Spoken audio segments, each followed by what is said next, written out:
I'm Emmah. I'm 21-year-old. Currently, I'm not working. I'm just there. So, my story all began. I trace it back to my childhood. I feel like my childhood has really, really contributed to what I go through now. I was around 10 years when my mom told me to my face that she hates me. So I did not, for a second I just stood there and I didn't know what to do or react. So I just went outside playing, and I went outside and played, and that was it. But it kept on coming to my mind. I was asking myself, why would my own mom tell me that she hates me? So it brought me a sense of, so I started asking myself, if my own mom doesn't love me, no one else will love me. So I started feeling deprived of love.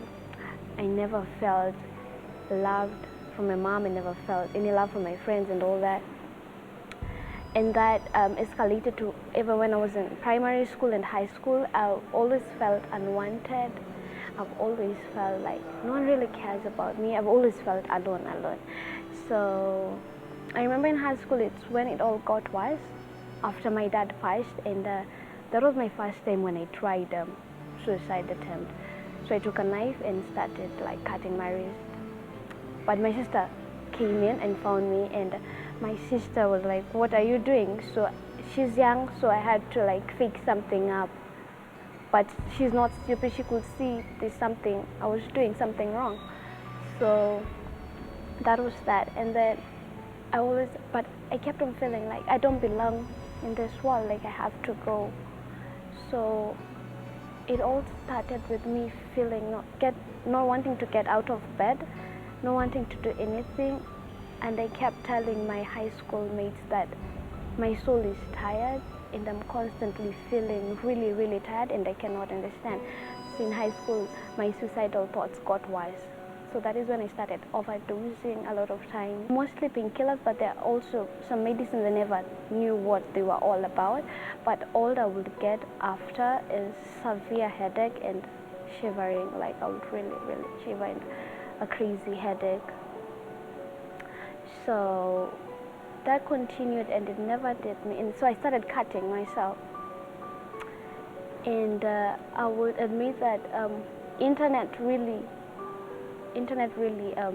had a part to play in this, because like it portrayed this thing like it will make me feel better. I would Google stuff about depression. I would go on Instagram and Google about depression, and there I would find things I relate to, because it was beyond pain. I couldn't understand. It was beyond pain. I wouldn't call it pain. It was beyond pain. So I would find stuff that I relate with. And that is when I saw pictures of people cutting themselves and saying that it's a way of them feeling better. So I started it. And to me, it was like, I want to do it so that I can vanish. So, but then again, that didn't work. I was like, if I cut myself, I might die, and that will make me feel better, and maybe it will stop the pain that I have inside. I wanted to focus on the physical pain and forget about the inner pain, but that didn't work either.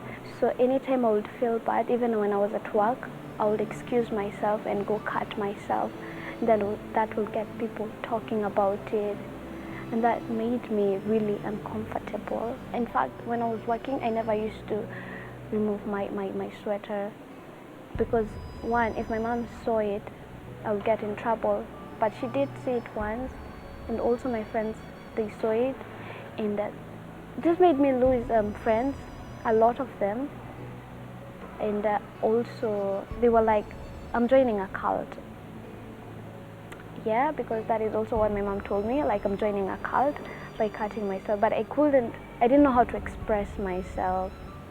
I felt like no one really understands what this is, because I was being told, even by my former boss, that I'm just seeking attention. I remember the last time I cut was in February, but I guess I've had so much to do during March and April, for those 2 months, that I didn't really get time to cut myself. There are times where there's that urge of cutting myself and there are voices in my head. But if you tell it to someone else, they think you're crazy. There are voices in my head.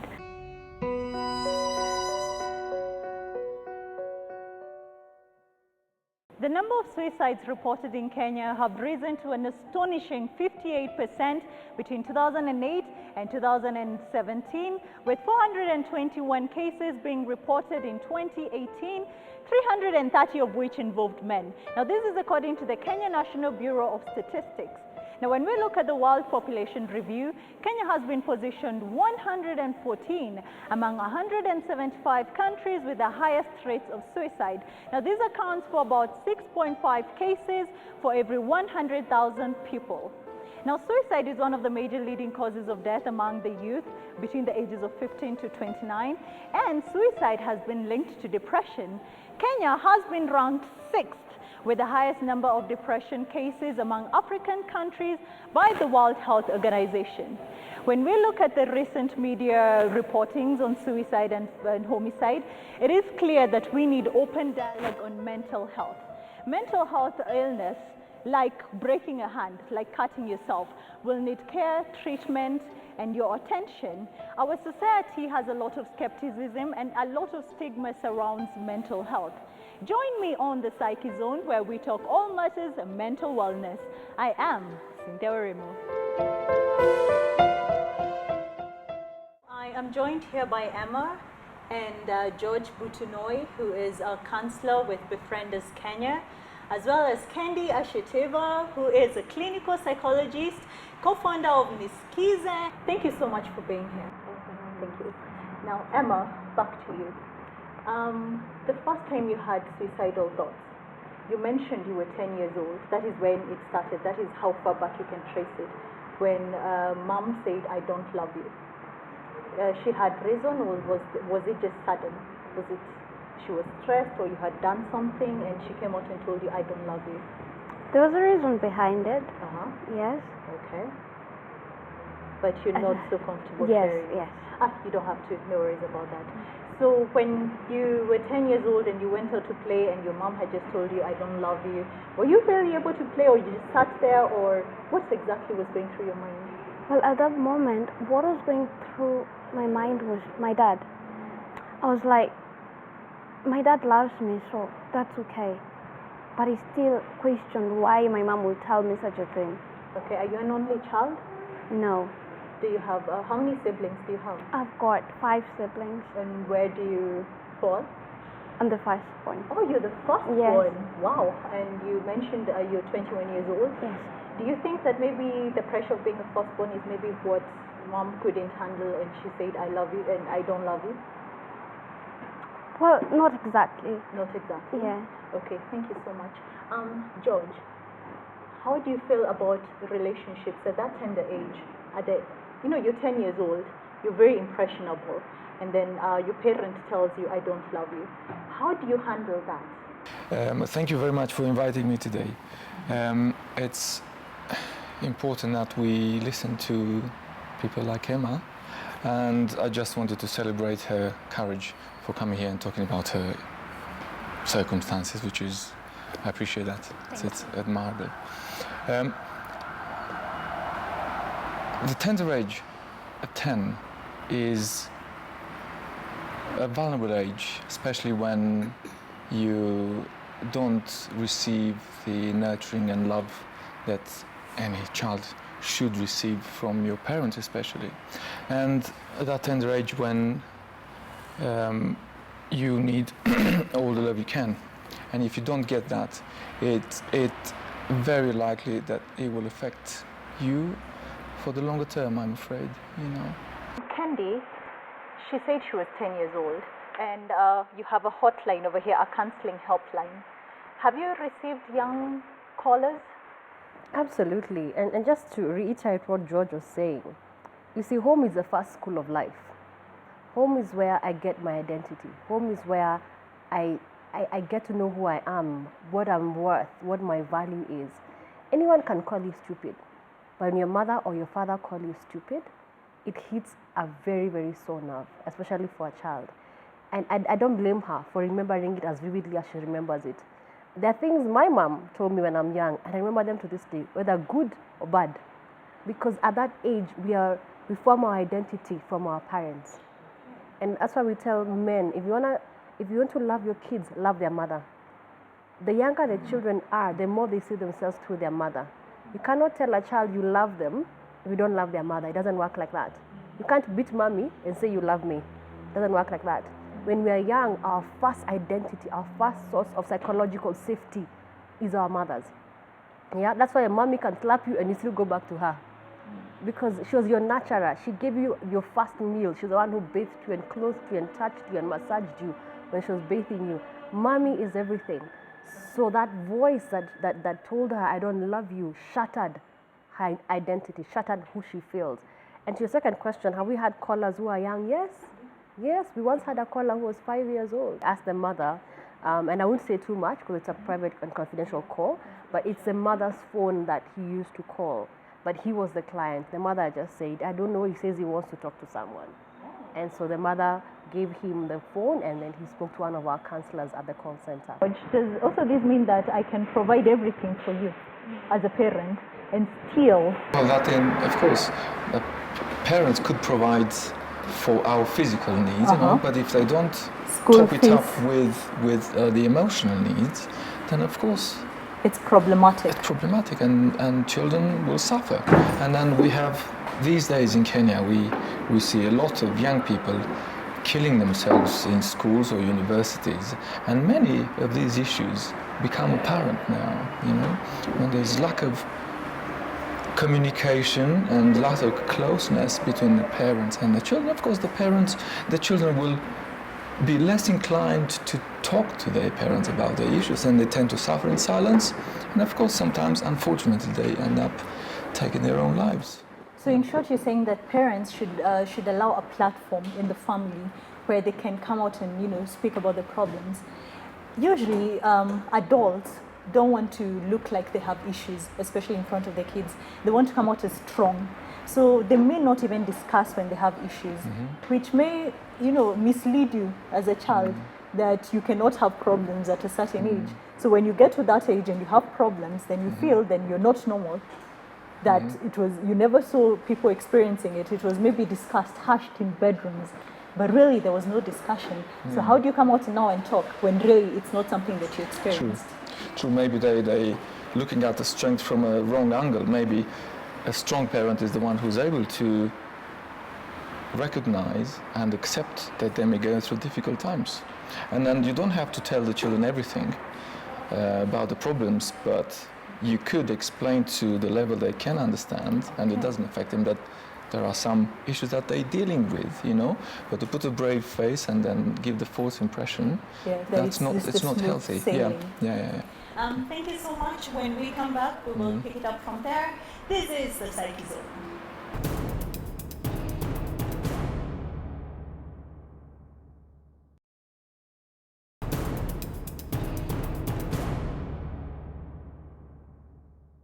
Hello and welcome back. If you're just joining us, this is the Psyche Zone where we talk all matters mental health. And here with me is Emmah and George and Kendi. So we were talking about suicide, and now we want to talk about prevention and the recent cases that have been happening. Now, Kendi, do you feel like suicide has increased? Or is it that now people are now talking about it more? I think there's been an increase in reported cases. Reported cases of suicide and homicide, not just suicide, even homicide. There's been an increase in reports. We live in an information age, so we no longer have to rely on mainstream media. Someone can write a blog, someone can take a picture, someone can tweet it. So now there's a surge of information that previously were not reaching mainstream media. But suicide has always been there. I don't have the actual figures to tell you that we've moved from this number to this number. All we have are speculative figures. But there's an increase in awareness, there's an increase in the reported cases. And we see that a lot in media now. That I don't think you can go a week without a news feature about a suicide case. No, when you mentioned there is more awareness, and now the suicide rate are also increasing. Yes. Do you feel like those two are connected? Yes, I would say this. There's a higher risk of suicide when suicide is glamorized, when suicide is publicized. Okay. I know it's like a two-edged sword. We want to talk about it, but we have to be careful not to make it an option, an exit, okay? I feel like the more we talk about it, the more we report it, the more we bring it out there, we are almost normalizing the idea of suicide. That is my personal opinion. My plea to the media would be, if you have to report it, don't report it and leave it there. Make sure there's a professional who puts it in its place. As this is not an option, this is dangerous, This is not normal. painful, this is not normal. We do not think this is okay. Don't just throw it out there like a seed and move on. Like a bullet in an... Think it will not grow. That is a seed you put in the mind of someone who's in distress. That seed will grow. Okay. It's the copycat phenomenon, isn't it? When famous members of the public icons die by suicide, some young people who admire them tend to copy them, unfortunately. That's why it's important that the press report it sensibly and responsibly, you know.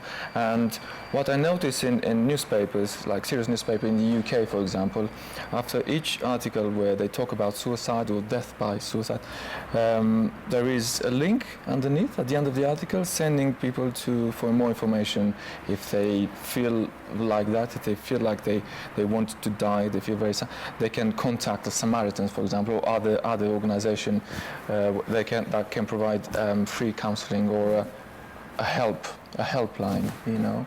And I suppose this similar thing could happen in Kenya. And after every article, there are loads of articles these days about suicide, the young people dying by suicide.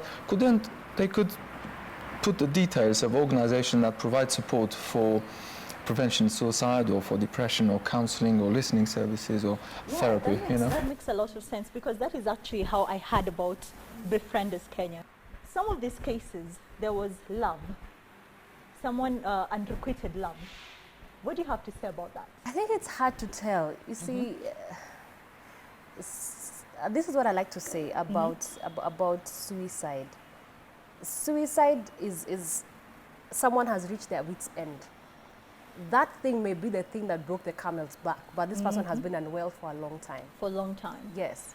This person has been unwell for a long time. It's like we have suppressed emotions and we've taken them and put them in a closet. You know, when you have visitors coming and you have a closet, and your room is untidy, so what do you say? I have guests coming. You pack all your things, put them in the closet and push it back and say, nice, clean and tidy. Until they leave. Until they leave. So when the guests come, hi, how are you? Nice to see you. You have such a nice place. And you act like you're okay because you have to act like you're okay. Life, work, family, church demands that we act like we are okay. So we suppress our things in a closet. But when the guest comes and they come in and get in and they bang the door, what happens? The pressure goes and hits the closet that you have pushed with all the clothes. And what happens? Those clothes come tumbling down. In no particular order. Actually, the worst ones come on top. Your dirty underwear, your dirty socks. That is what comes out. Exactly. So it's not the clothes, it's a bang. And it's not the bang, it's the clothes. So this thing works in perfect harmony. All right? Fine, something came and put pressure on me, but the pressure found I had clothes, I had suppressed emotions, I had unfinished business. So the thing is this, those people were never okay. Okay. They had unfinished business. So this heartbreak, this loss of a job, this thing just came and found someone who is in so much pain. They couldn't take it anymore. They just said, I'm done, I'm out of here. When you hear people saying, I'm tired, what is I'm tired? Kendi, even though you've made me realize, do you think that maybe it's possible that these partners leave because they feel there's something toxic? It's possible. I'm not those partners, but it's possible. Emmah, regarding what Kendi has mentioned, do you feel like maybe any of that was a trigger or works as a trigger? Yeah, it's a trigger. I've been through that myself. It is. I've actually wanted to just fade away because someone is leaving. And yeah, sometimes you just can't help it, but just let them go. But you're still in denial that they're leaving, but you know you're the toxic one. Okay, Kendi. What do you feel about that situation? where she blames herself for everything. George? Guilt is the enemy number one. You know, guilt is present in most of clinical depression. You know, guilt is the feeling that makes you feel bad about yourself. And this is sometimes children and young people go through. Most of the time they blame themselves for their parents' problems, you know. And sometimes we should be able to tell our children it's not your fault, okay? And so avoid or minimize the risk of them growing with this kind of guilt. Nobody told us, heck, I may not pass. Yeah. What then if I don't pass? That was never part of the narrative. We were never prepared for failure. That's why even a CEO can commit suicide. Because he's achieved so much for so long. This one day he doesn't do well, he's like, this is unfamiliar. What is this? I can't deal with this. I'm unable to handle failure. George, you work with BefriendersKe, which is solely focused on suicidal cases. Is that the case?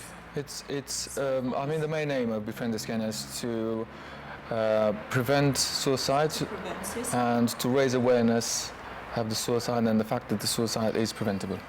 Okay. And then most people who die by suicide, are like almost 90% of people dying by suicide, they suffer with a mental illness. And if that mental illness is detected and treated in time, then that can lead to avoiding unnecessary death. And